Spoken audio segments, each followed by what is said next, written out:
ગાંધીનગર જિલ્લા પંચાયતના પ્રમુખની પસંદગી પ્રક્રિયા 23 અથવા 25 મેના રોજ મળશે સામાન્ય સભા।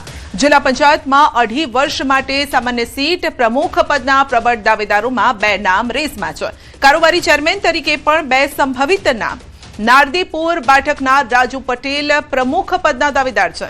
બિલોદરા બેઠકના વત્સલતાબેન પણ પટેલ જે છે તે પણ પ્રમુખ પદના દાવેદાર છે। અડાલજ બેઠકના ચેતના ઠાકોર બની શકે છે ચેરમેન। ચિલોડા બેઠકના દિલીપ સોલંકીનું નામ રેસમાં છે।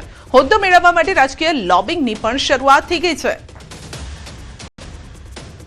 વધુ અપડેટ મેળવીશું સહયોગી ગીતા પાસેથી। જી ગીતા, હોદ્દો મેળવવા માટે લોબિંગ શરૂ।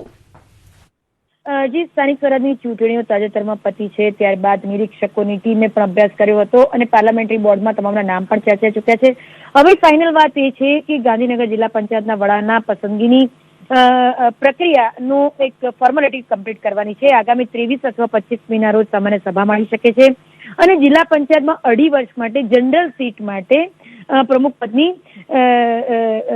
ઉમેદવારી નોંધાઈ છે અને એમાંથી ચૂંટણી થશે। એટલે કે પ્રમુખ પદના પ્રબળ દાવેદારોના જો નામ અમારી પાસે જે આવ્યા છે તે મુજબ કારોબારી ચેરમેન તરીકે 2 સંભવિત નામ છે। નારદીપુર બેઠકના રાજુ પટેલ પ્રમુખ પદનો દાવેદાર છે। બિલોદરા બેઠકના વત્સલતાબેન પટેલ પ્રમુખ પદના દાવેદાર છે। અડાલજ સીટના ડેલિગેટ ચેતના ઠાકોર પણ ચેરમેન બની શકે છે, જ્યારે ચિલોડા સીટના ડેલિગેટ દિલીપ સોલંકીનું નામ પણ દાવેદારીમાં છે। હાલ તો તમામે પોતાનો હોદ્દો પાકો કરવા માટે રાજકીય લોબિંગ શરૂ કરી દીધું છે, પરંતુ ફાઇનલી મહોર આગામી જે બેઠક મળે છે તેના પર એ બેઠક દરમિયાન જ મરાશે। જી જી, આપનો આભાર।